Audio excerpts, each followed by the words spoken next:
जो काम यूपीए 2 में एनडीए 1 ने किया, जो काम यूपीए 2 में आपने किया, वही एनडीए 2 में विपक्ष कर रहा है, लेकिन प्रोडक्टिविटी फिर भी आपकी बहुत ज्यादा है, लगभग दोगुनी है उनसे। तो फिर दिक्कत कहां पे आ रही है?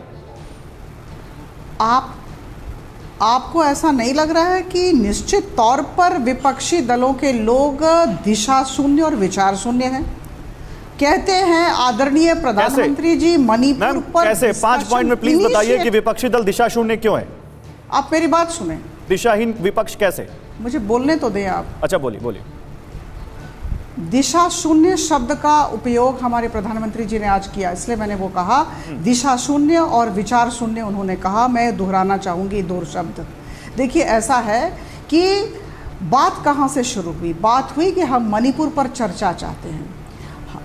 जब बिजनेस एडवाइजरी कमेटी मीटिंग हुई तो उसमें ये निर्णय लिया गया कि मणिपुर पर चर्चा होगी, और तत्क्षणात उस समय हमारी सरकार ने कहा कि हम चर्चा करेंगे।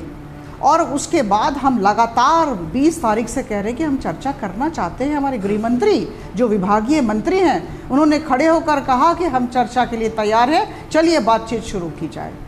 अरे, जो विभागीय मंत्री हैं वो डिस्कशन इनिशिएट करते हैं, यही परंपरा है, यही पार्लियामेंट्री प्रोसीजर है।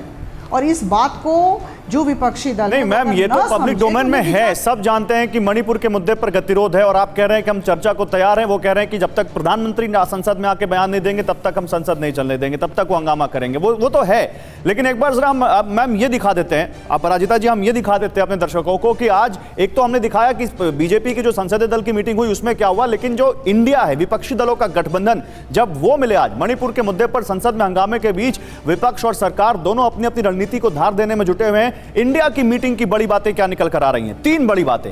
पहली, पीएम मणिपुर पर संसद में बयान दे। दूसरा, एक प्रतिनिधिमंडल इंडिया का मणिपुर जाए, और वो जाएगा। सरकार के खिलाफ अविश्वास प्रस्ताव, यह भी यहां पर एक बड़ा, यहां इंडिया की मीटिंग में एक बड़ा पॉइंट निकल कर आया। और मैं यही लेकर अजय उपाध्याय आपके पास आता हूं।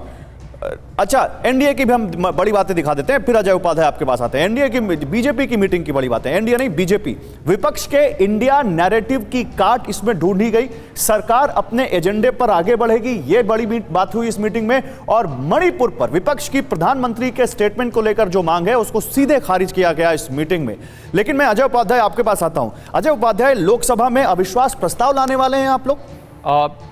गौरव जी, पहली बात तो मणिपुर के इशू पर प्रधानमंत्री जी को क्या वक्तव्य देना चाहिए नहीं, आपके दर्शक और इस देश की जनता इस पर प्रश्न बार बार करेगी, क्योंकि इंडिया शब्द से उनको प्रॉब्लम हो सकती है, लेकिन क्या मणिपुर शब्द से भी उनको समस्या है? मणिपुर में जो चीज़ें हो रही है, क्या उस पर प्रधानमंत्री जी लोकसभा में आकर के, राज्यसभा में आकर, संसद में आकर के क्या कुछ वक्तव्य? लेकिन मैं एक सवाल पूछता हूं। नहीं, आप बोलिए अजय उपाध्याय जी, आप बोलिए, मैं आपको रोकूंगा। हम यही चाहते हैं, आप बोलिए, मेरा सवाल सुनिए। यही चाहते हैं, प्रधानमंत्री के बोलने और अमित शाह जो कि गृह मंत्री है, उनके बोलने से क्या बदल जाए? अंतर देखिए, अंतर बताइए। गृह मंत्री जी को ही प्रधानमंत्री क्यों नहीं चुन लिया जाना चाहिए? प्रधानमंत्री के चेहरे पर ये लोग क्यों इतना इतराते हैं? प्रधानमंत्री जी को ही हर जगह क्यों आगे करते हैं जहां जीत होती है, जहां उत्तरदायित्व तो लेना होता है, जहां रिस्पॉन्सिबिलिटी की बात आएगी वहां प्रधानमंत्री जी मौन क्यों हो जाएंगे?